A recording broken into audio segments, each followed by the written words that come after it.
पाक रूह का 8वां फल हिलम कहलाता है। और खुदावंद यीशु मसीह ने खुद कहा, ऐ मेहनत उठाने वालों और बोझ से दबे हुए लोगों, सब मेरे पास आओ, मैं तुमको आराम दूंगा। अपना जुआ मुझे दो और मुझसे सीखो, क्योंकि मैं दिल का हलीम और फरोतन हूँ। आज हर कोई अपने बैंक बैलेंस, अपने बिजनेस को ऊंचाइयों पर ले जाना चाहता है, लेकिन यीशु मसीह ने मत्ती की इंजील 5वां बाब 5वीं आयत में अपने सामाइन को बताया, मुबारक हैं वो जो हलीम हैं, क्योंकि वो ज़मीन के वारिस होंगे। अगर आप खुदा की मलकियत का हिस्सा बनना चाहते हैं तो हलीम होना नहायत ज़रूरी है। जिस तरह यीशु मसीह ने थप्पड़ खाकर थप्पड़ नहीं मारा, इसी तरह हमने भी इस रवैये को अपनाना है। एक दिन एक मसीही किसी आदमी के घर बाइबलें फ़रोख्त करने गया।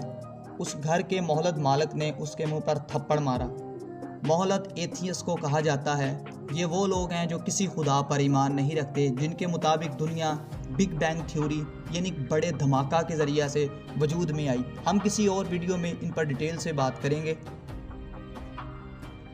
उस मसीही ने जिसके मुंह पर थप्पड़ रसद हुआ, अपनी आस्तीनें ऊपर चढ़ाईं और उससे अपने ताकतवर बाजू के पट्टे दिखाते हुए कहा, मैं तुम्हारी अच्छी तरह मुरम्मत कर सकता हूँ।